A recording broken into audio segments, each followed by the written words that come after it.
weather had a surprise in store for the French Riviera just before the 63rd Cannes Film Festival.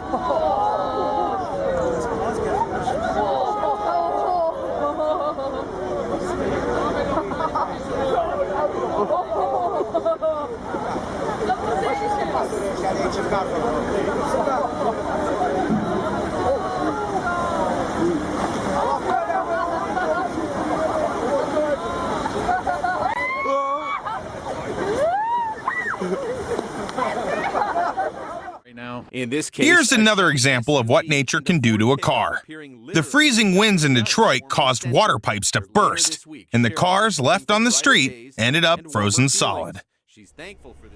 In Dearborn Heights today, this team from the city digging, salting, a cold weather crew showing off its teamwork that is making the dream work for Cheryl Fritz. That crew was pushing water and ice off the street.